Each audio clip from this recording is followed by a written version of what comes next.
of Pediatrics, 1 out of 3 homes with children have guns that are unlocked. Each day, 9 children and teens are shot in gun accidents, and 80% of unintentional firearm deaths occur in the home. The Sandy Hook shooter had an arsenal of guns in his home that his mother purchased.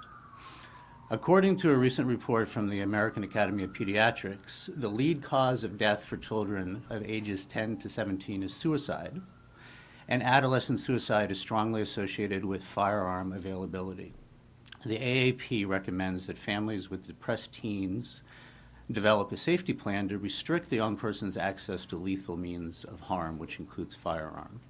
My wife, Dr. Selena Dakin, is a pediatrician here in Falls Church City at Kaiser.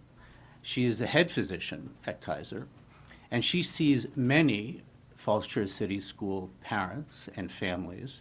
And she wanted to make it clear, she couldn't be here, that there are many more people in the city that own guns than you expect. She always asks each family at every visit if there's a gun in the home, and if there is it locked up? She has had several instances over the past few years here in the city where the parents did not lock their guns. To close, I'd like to thank you for all your time and attention and look forward to seeing this initiative move forward and hopefully be implemented in this year's InfoSnap, where every student must register their children and every parent for the following year. Thank you so much for your time. Thank you. Mm-hmm. All right, moving on to speaker number 2. I have a slip here from Isabella Fazio. Did I say that? Yeah, we're going to do a statement together. Okay, and who would I be? I'm Erin Tarpgard. Hi, Erin. Okay, let me pull this up. Make sure I've got them together. Thank you. So, please go ahead and state your name and where you're from. So I'm Isabella Fazio, or Bella, and this is Erin Tarpgard. We're both 9th graders here at Falls Church City, and we're here to ask you guys about the Civic Engagement Day that we would like to implement, and I think you guys have been considering it to have it, and we think that's a good thing. Bella and I are both active members in clubs within our school and the community. We feel so lucky to live so close to DC, where politics and civil engagement are very prevalent. A very memorable day in my life was the day I attended the Women's March on Washington back in 2017. However, I was only able to attend this amazing march because it occurred on a Saturday. There have been many protests and marches that I would have loved to attend, but was unable to because doing so would have cost me an unexcused absence at school. This is why I believe students like us should have the opportunity to make our mark in the community without the expense of an unexcused absence. Yeah, so last Wednesday I had the amazing opportunity to lobby in the Senate for something I feel really passionate about, which is the Equal Rights Amendment guaranteeing that discrimination isn't allowed based on sex, which is, yeah. It was such an amazing experience. I feel so lucky that I was able to go on a school day because my parents let me, even though it was an excused absence. Most students wouldn't have gone because it was an excused absence. I think by allowing one excused absence per year, it allows students to be active in their community and active with the politics that we're lucky to be around in DC. So I know civic engagement is important to me and a ton of other people at this school. So I hope that you guys consider the policy change. And thank you for your time. Thank you. Thank you. Our next speaker is Neha Singhvi, acting in a student capacity.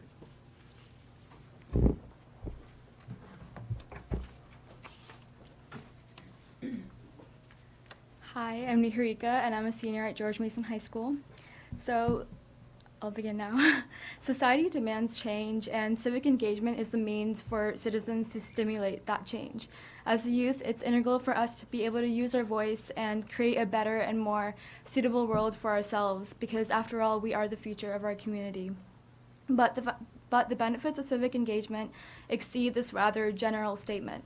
According to a meta-analysis of studies conducted by the Association of American Colleges and Universities, civic engagement opportunities yield greater learning and increased graduation rates for K-12 students.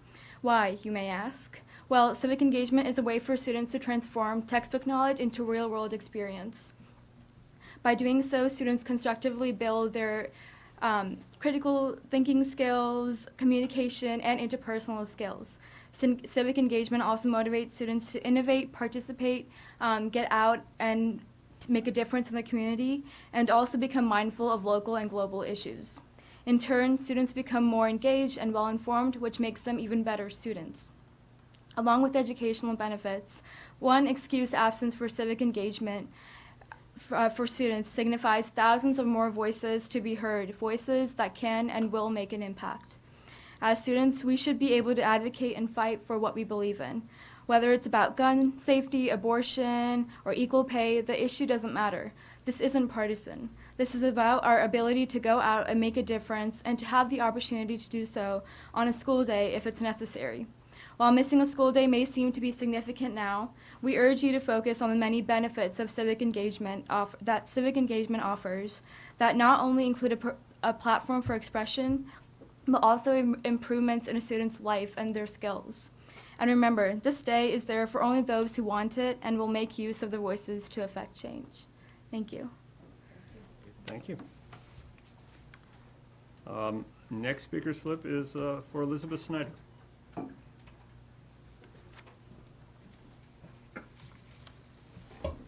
Good evening. My name is Elizabeth Snyder. I'm a junior at George Mason High School, and a group of students, teachers, and I are here tonight to advocate for the school board to amend FCCPS attendance policy 9.22 to excuse one absence per school year for civic engagement, and a policy similar to the one that Fairfax County passed just a few weeks ago.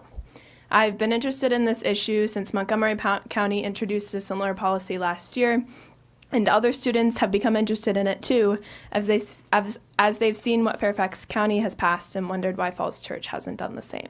Students have increasingly taken on the role as advocates in the past few years. Mason has a Students Demand Action Club, Young Democrats, and Teenage Republicans. We've had a walkout after the shooting at Marjorie Stoneman Douglas High School, and as the focus of student-led movements shifts from direct activism to direct political engagement at the highest levels of government, Mason students should be afforded better opportunities to make their voices heard.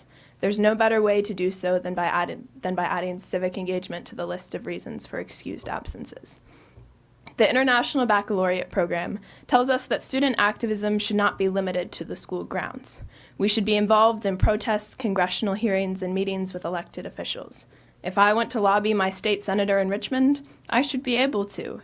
If I want to speak at a hearing and it happens to be during the school day, that absence should also be excused. Yes, the FCCPS attendance policy excuses absences for reasons not outlined explicitly in the policy if the school principal approves, but leaving something so important and political up to the principal's discretion is a mistake. Allowing students to miss school without penalty for protesting or lobbying for a day each year is crucial to involving them in the political process and building the civically minded students that IB prides itself in. Students deserve to know, too, that the school district supports the fact that they are engaged. We have a great opportunity being so close to DC, and it's only right that we use it. One of the things I've realized in getting students together to advocate for this policy is that youth civic engagement doesn't belong to any one political party. There are students involved in this initiative who have different political views, coming together to advocate for opportunities to advance their understanding of civics and government despite ideological differences because of a shared belief in the power of student voices. We have over 15% of the student body's signatures on petitions supporting this policy change, and we thank you in advance for listening to student voices tonight and hope that you consider amending attendance policy 9.22 to allow students one excused absence per year for civic engagement. Thank you. Thank you. Our next speaker is Samuel Mostow.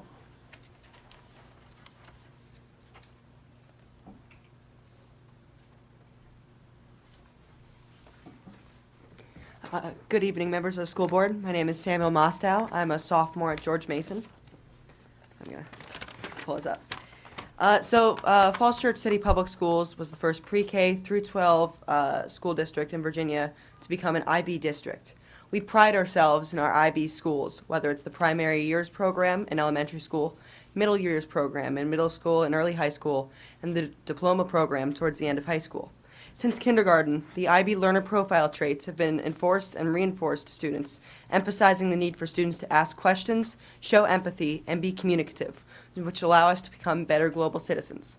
Giving high school students one excused absence per year for civic engagement is a way that allows students to become better global citizens, which is exactly the intention of having IB and FCCPS.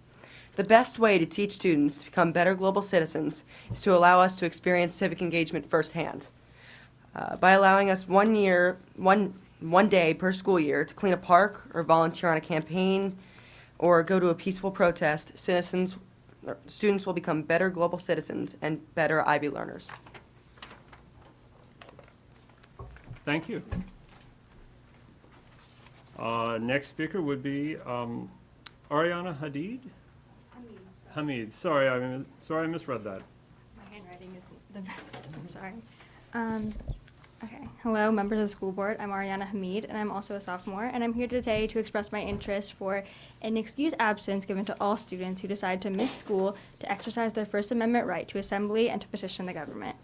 By allowing students to engage in civic activities, which often occur during school hours, this ensures that students' rights can be acted upon to the fullest extent. As you may know, Fairfax County has recently instituted a policy in which students may miss up to one day of school per year to engage in political activism, and their absence will be excused. We must follow the example of our neighboring county and make it known to all students in the Falls Church City school system that this school supports students in choosing to engage in activism. Today, the youth is more powerful than ever, and although we are young, we have voices, and it is the school's job to ensure that those voices are heard. When our peers were gunned down in their school, we came together in the hundreds to protest against this injustice. When our planet and our future is threatened, we stand with people young and old to make our voices heard and express our voice against this injustice. Recently, I and another student here went to DC to lobby members of the Senate to co-sponsor SJ Resolution 6, which will, with the youth-led movement Generation, ratify. Now, this will allow Virginia and other states that have ratified the Equal Rights Amendment to the ratifications to pass, and equality for all sexes can be ensured under the Constitution. Now, this experience was inspiring as I got to see high school-aged individuals come together from all over the country to come together for a cause they believe in. In a digital age, our attention spans are constantly being tested by insignificant apps and social media posts, and therefore the students that can break from the stereotype to become a motivated and valued student and valued member of society must be uplifted. And so as a school, we must educate our students. But I think that experiences such as activism are just as educational. Thank you. Thank you. Our next speaker is Grace Tarpgard.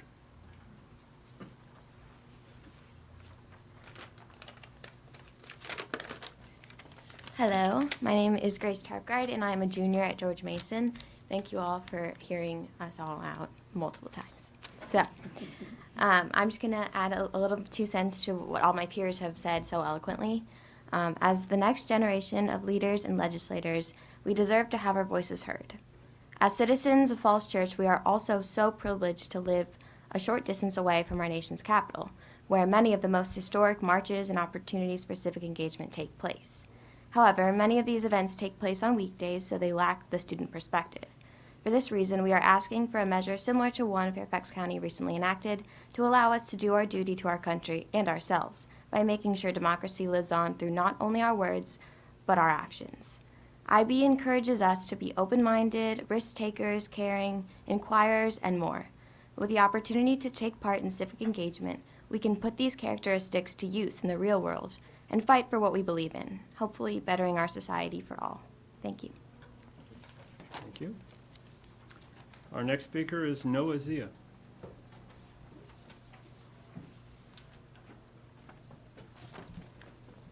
Hello. To provide a short introduction to who I am, my name is Noah Zia. I'm a junior.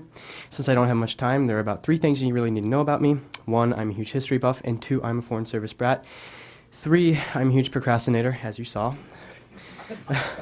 These two of these attributes give me a unique perspective on a student's duty to society, and specifically giving students what they need to be civically engaged.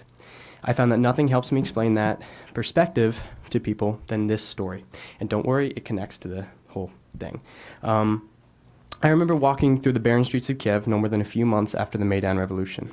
The streets were almost deserted, barren, beside